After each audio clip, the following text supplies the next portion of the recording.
A doctor talking to Mr. Roy Daphnis about his planned hospital admission. You now have 30 seconds to look at the notes.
So, Mr. Daphnis, this appointment is a chance for us to talk a little about your upcoming surgery and for you to ask me any questions you might have.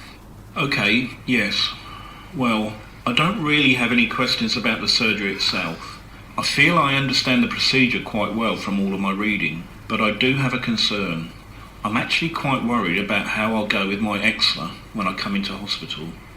It's important for me to follow my usual routine, you see, or it will flare up again. What is it specifically that you're worried about? Well, I've had eczema for years now, since I was a kid. It's chronic, I guess you could say, and there are all sorts of things that make it worse. Like getting too hot, you know? Like I'm in a room and the sun is shining in through the window and it starts getting very stuffy or something. Okay, we can make sure that you have a bed well away from any windows if that'll help. Yes, that would be good. Thank you. As long as I'm in an air-conditioned room and it isn't too hot, that usually helps. I also notice that certain foods and drinks make it worse. I stopped drinking alcohol years ago because it always made the itching worse. But I also have a list of foods that seem to aggravate things. So I was wondering if it's possible to give that to someone, or if I can let the hospital know so that they don't include any of these foods in my meals. If you contact the hospital directly, they'll be able to help you with that. Great. Tell me, Mr. Daphnis, what's your skin like at the moment? Not very good.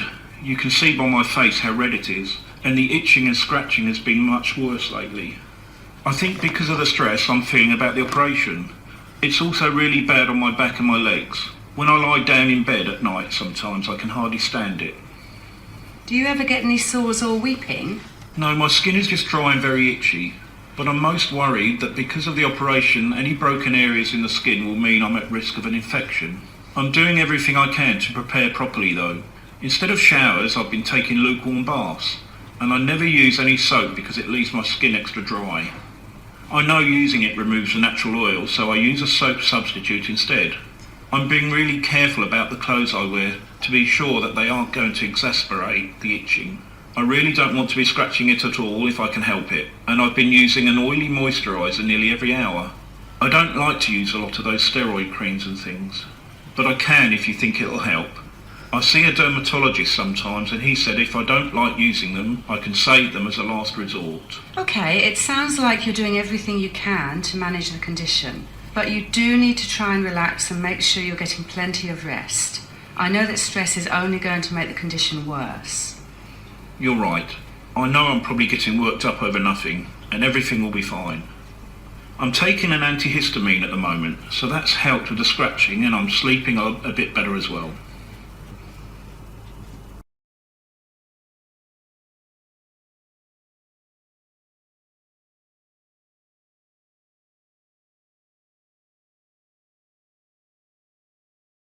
That is the end of Part A.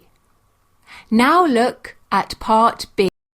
You hear a physiotherapist talking to a patient called Miss Wayne. You now have 30 seconds to look at the notes.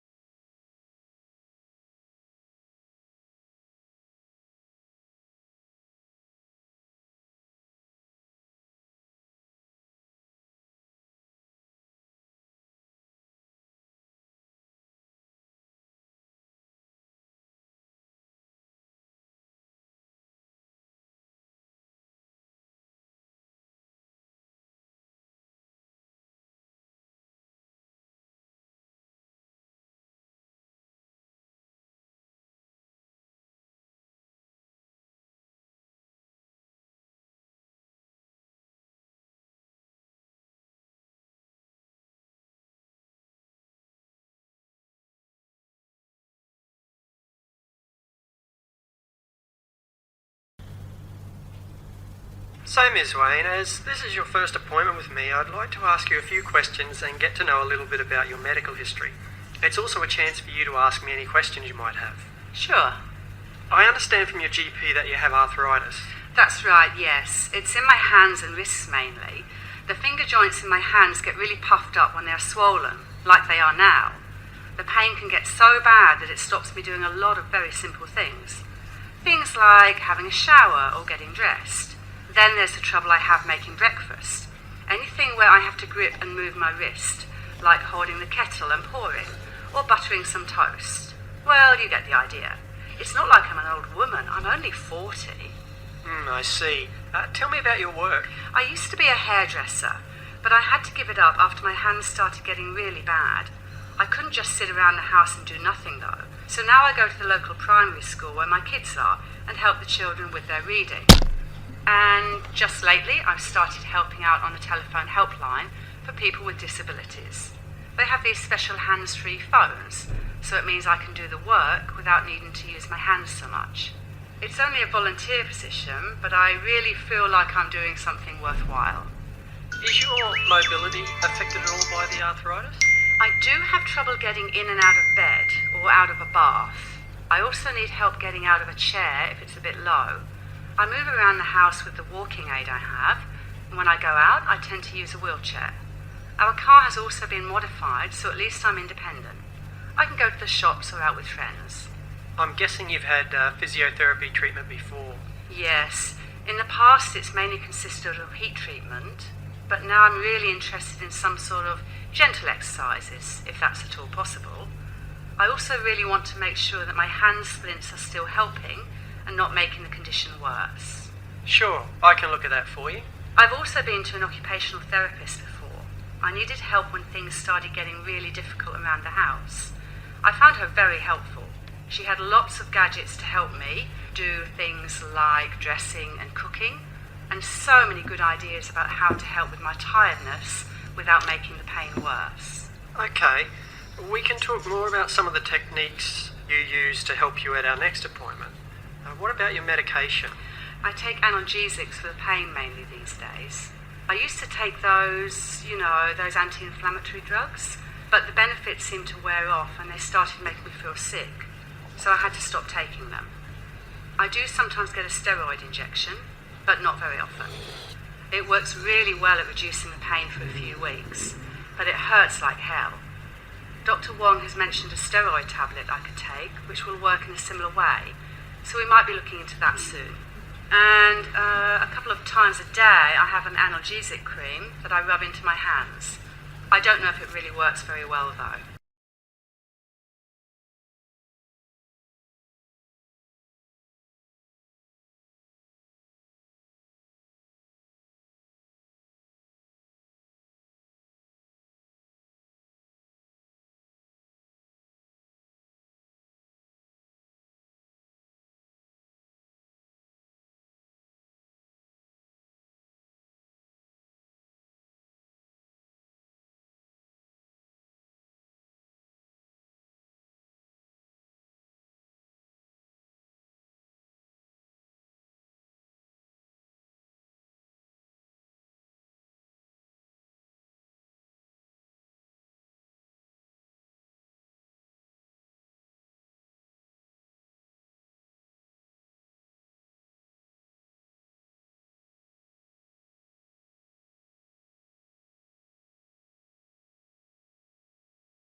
That is the end of Part A.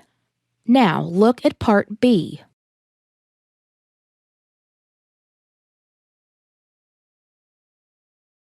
Part B. In this part of the test, you will hear 6 different extracts. In each extract, you'll hear people talking in a different healthcare environment. For questions 25 to 30, choose the answer A, B, or C, which fits best according to what you hear. You will have time to read each question before you listen to the audio. Complete the answers as you listen to the audio. Now, look at question 25. You hear a discussion about different types of kidney cancers. Now, read the question.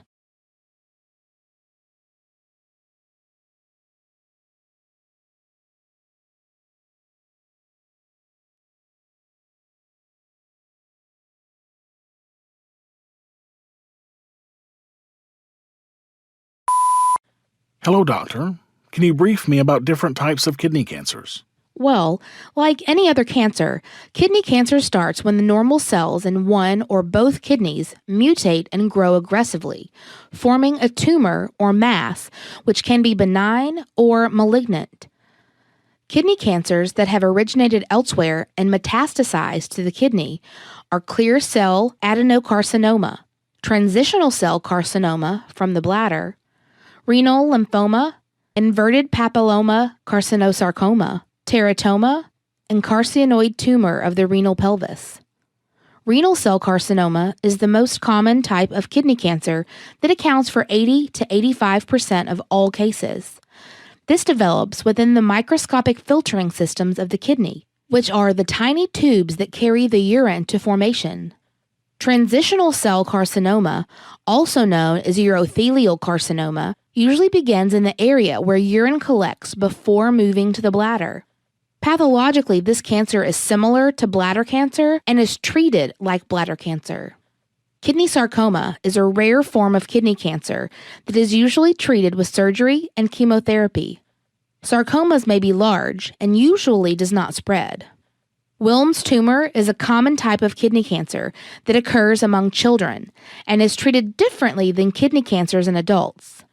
Common treatments for Wilms tumors are radiation therapy and chemotherapy. Squamous cell carcinoma, juxtaglomerular cell tumor, or rananoma, Bellini duct carcinoma, mesoblastic nephroma, mixed epithelial stromal tumors, or other types of kidney cancers.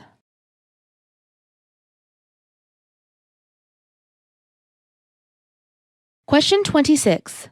You hear the discussion between two doctors about types of perforations during endoscopic retrograde cholangiopancreatography.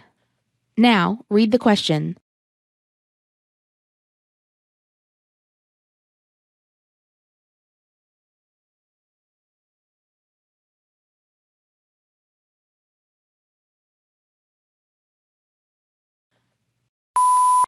Doctor, can you explain the types of perforations during endoscopic retrograde cholangiopancreatography?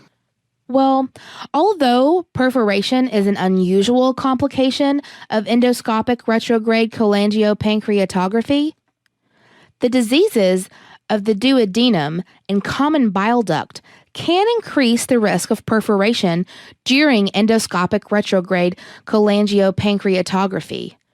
There are 4 types of perforations during endoscopic retrograde cholangiopancreatography based on etiology and site of perforation. Type 1 is perforation of the lateral or medial duodenal wall caused due to excessive pressure from the endoscope or its acute angulation. Type 2 perforation is periampullary injury, often associated with sphincterotomy or difficulty accessing the biliary tree. Type 3 perforation is injury to the common bile duct or pancreatic duct caused by instrumentation. Type 4 perforation is the presence of retroperitoneal free air with no evidence of actual perforation. This is usually an incidental finding and is of little or no clinical consequence.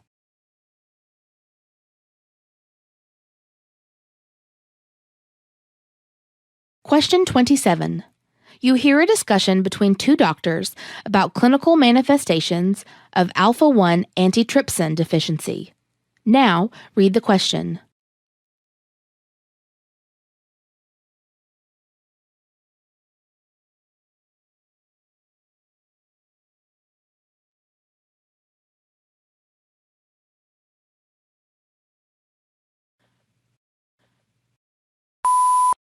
Hello, doctor. What are the clinical manifestations of alpha-1 antitrypsin deficiency? Well, alpha-1 antitrypsin deficiency is associated with 2 major clinical manifestations. Emphysema, resulting from the loss of the proteolytic protection of the lung by alpha-1 antitrypsin, a toxic loss of function. Other clinical manifestations of alpha-1 antitrypsin deficiency include pancreatitis and an association with cytoplasmic antineutrophil, cytoplasmic antibody positive vasculitis.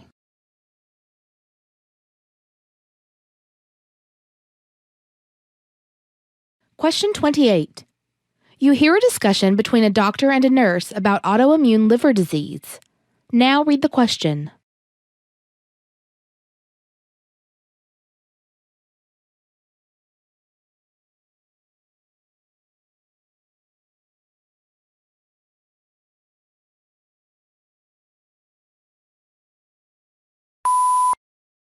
Hello, doctor. What are the autoimmune liver disease? Well, autoimmune hepatitis, primary biliary cirrhosis, and primary sclerosing cholangitis are the three most common forms of autoimmune liver disease. Autoimmune hepatitis is characterized by high levels of serum alanine aminotransferase and aspartate aminotransferase, whereas primary biliary cirrhosis and primary sclerosing cholangitis are associated with predominant elevations of alkaline phosphatase since they are cholestatic disorders.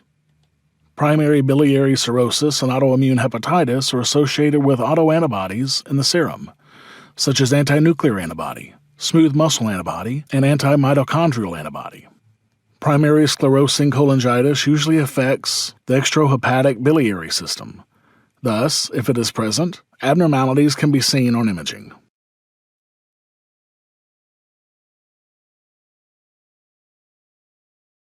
Question 29. You hear a discussion about brain chemicals involved in mood regulation. Now read the question.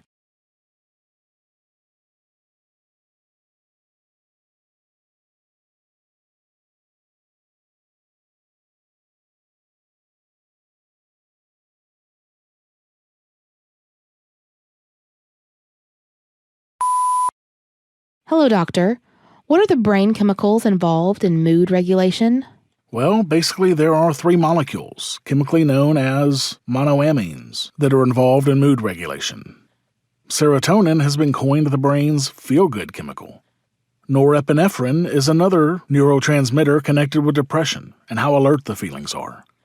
A low level of norepinephrine is considered to be associated with the brain fog that many people with depression experience, whereas low levels of dopamine in a part of the brain called the substantia nigra associated with Parkinson's disease. But there is much more to dopamine. In the frontal lobes of the brain, it is associated with complex thinking and problem solving. In fact, it is considered that the stimulatory effects of chemicals such as nicotine and cocaine are related to their effects on the dopamine-mediated reward centers in the brain.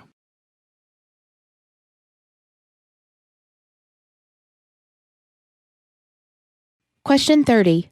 You hear a discussion about different types of gastric juices. Now read the question.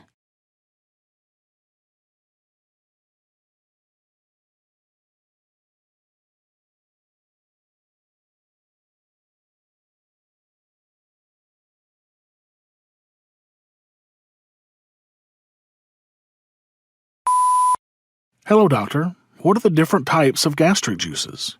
Well, the food we swallow mixes with gastric juices secreted by special glands in the lining of the stomach. They include the cardiac glands at the top part of the stomach, the oxyntic glands in the main part of the stomach, and the pyloric glands in the antrum or lowest part of the stomach. Therefore, each of the glands contains cells that produce specific components that are called the gastric juices. Neck cells produce bicarbonate and mucus. Parietal cells generate hydrochloric acid. Chief cells produce pepsinogen, and enteroendocrine cells generate various hormones. Hydrochloric acid is a strong acid secreted by the parietal cells, and it lowers the pH level of the stomach to around 2. Hydrochloric acid converts pepsinogen into pepsin and breaks various nutrients apart from the food we eat. It also destroys bacteria that comes along with the food. Gastric lipase is another digestive enzyme made by the chief cells. It helps break down short and medium-chain fats. Amylase is also found in gastric juices, but it isn't made by the stomach. This enzyme comes from saliva and travels along the bolus into the stomach. Amylase breaks down carbohydrates, but doesn't have much time to work on the stomach because the acidity stops it. Intrinsic factor is secreted by the parietal cells and is necessary to absorb vitamin B12. This is essential for healthy nervous system function and blood cell production. Finally, the gastric juices contain water and mucus. The mucus is secreted by the neck cells and helps coat and protect the stomach lining from the acid environment.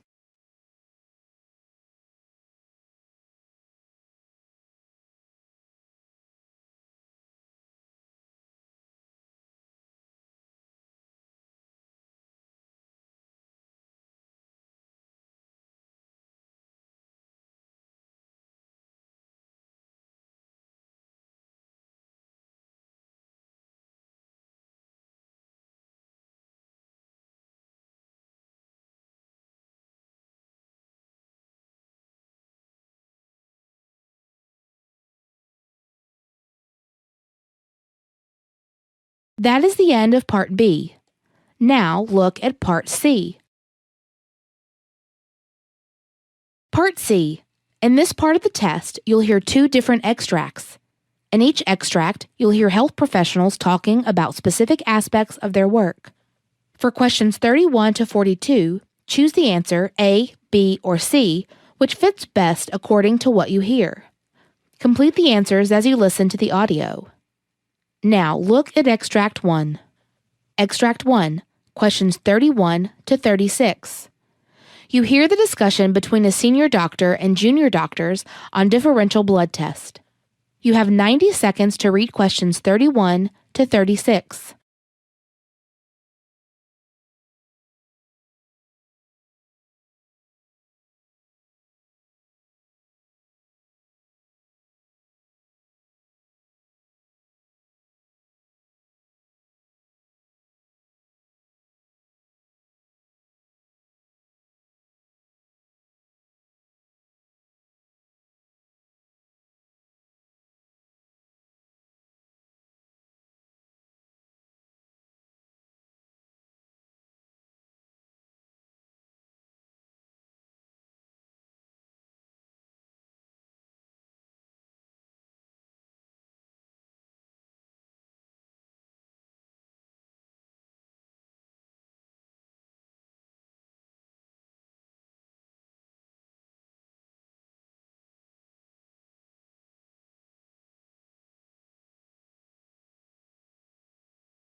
Hello, doctor. What is a differential blood test? Well, a differential blood test enables the physician to determine how many white blood cells are in the body. There are 5 types of white blood cells, and the test also shows how many of each type of white blood cells are present. The results provide details about the condition of a patient's immune system and its response to diseases. Who requires a differential blood test, doctor? A differential blood test helps diagnose a range of acute or chronic conditions. And often this is ordered when trying to confirm a diagnosis, such as for any signs of acute illness, such as the flu or urinary tract infection. Or else they may be looking for a chronic condition, such as an autoimmune disorder, or one that affects the bone marrow. The bone marrow is responsible for producing white blood cells, so changes in white blood cell counts can indicate the functioning of bone marrow. A differential blood test may be ordered if a patient has symptoms, such as body aches, chills, fever, a headache, pain, or particularly in the bones. Although a differential blood test can indicate problems with the white blood cells, it will not be the only test that is used to make a complete diagnosis. The 5 types of white blood cells are: neutrophils are the most common type of white blood cells, which are responsible for destroying bacteria in injured or infected tissue. Monocytes also destroy bacteria, causing chronic infections and a role in repairing damaged tissues.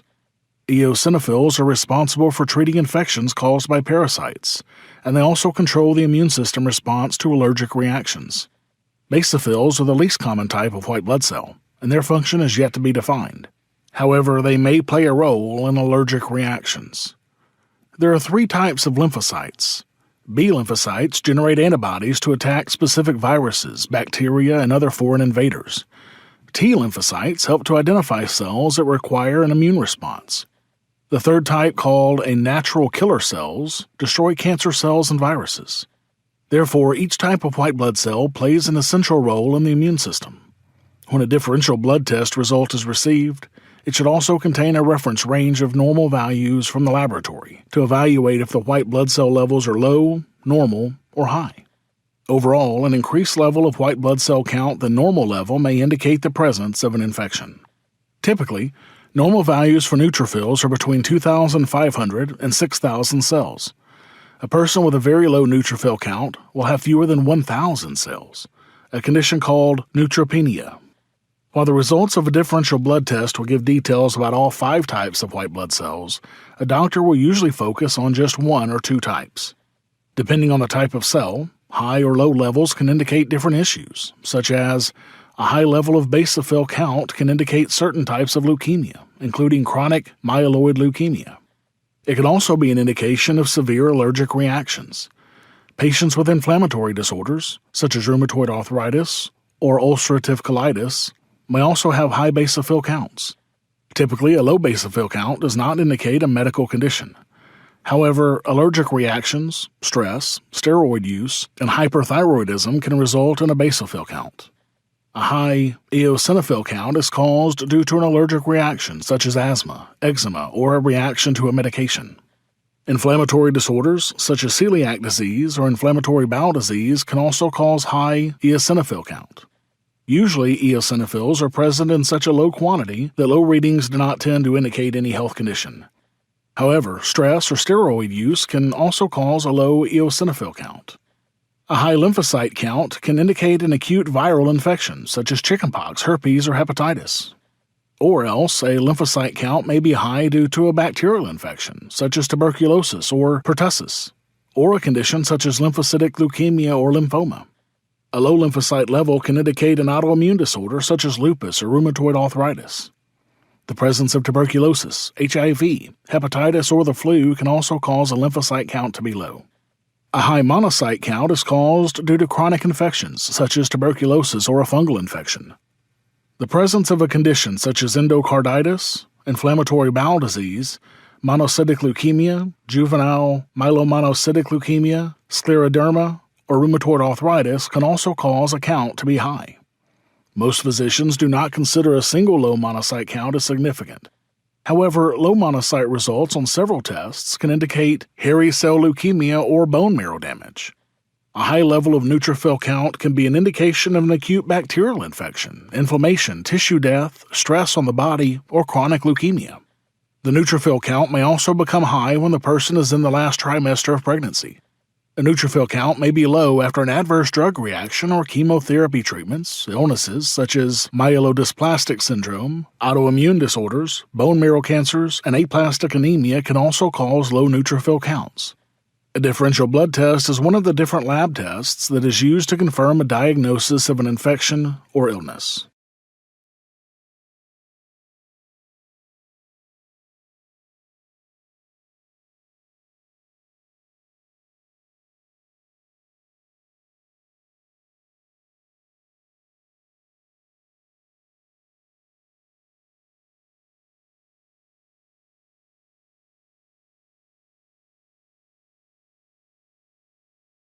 Now look at Extract 2, questions 37 to 42. You hear the discussion of a physician with junior doctors on different types of hernias. You have 90 seconds to read questions 37 to 42.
Hello, doctor. Could you please explain to us about different types of hernias?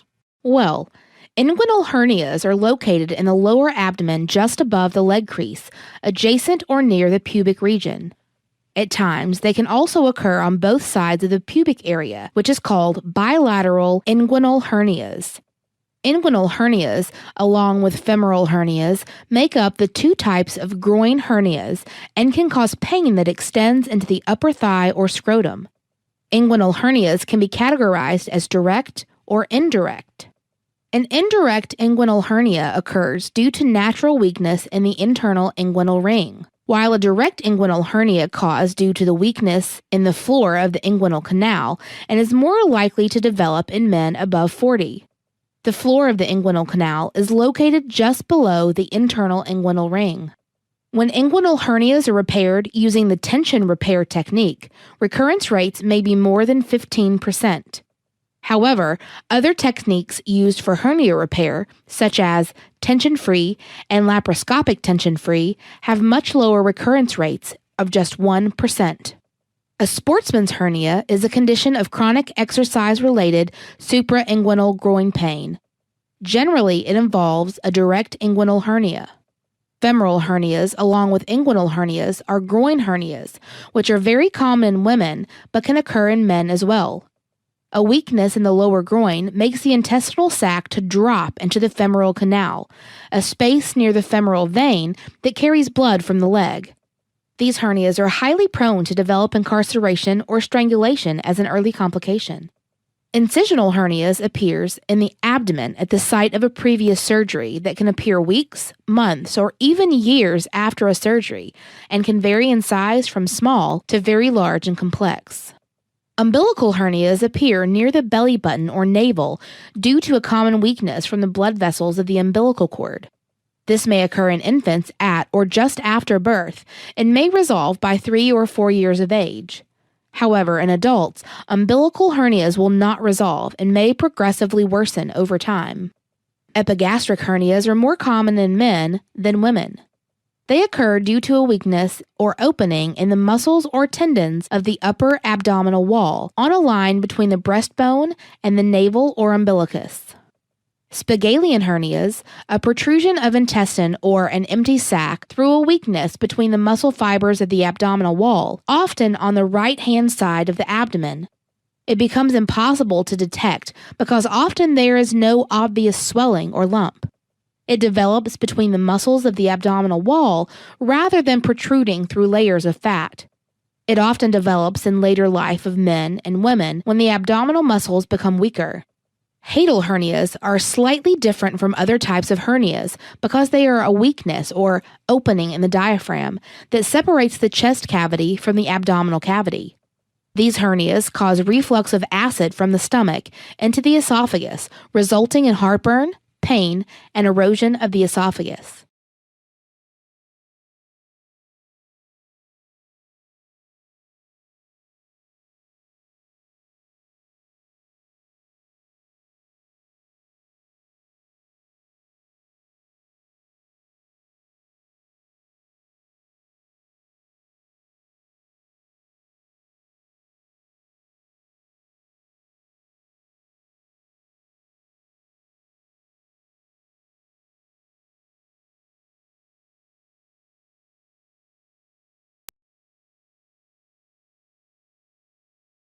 That is the end of Part C.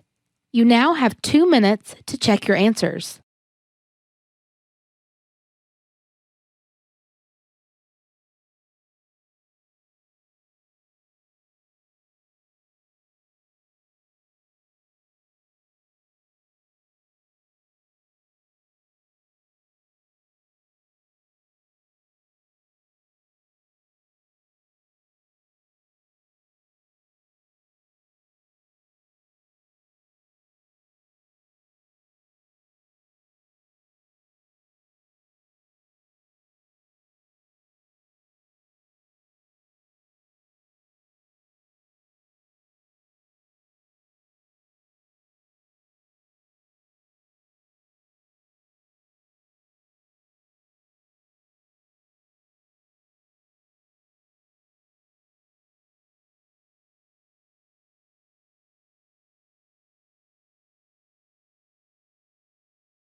That is the end of the listening test.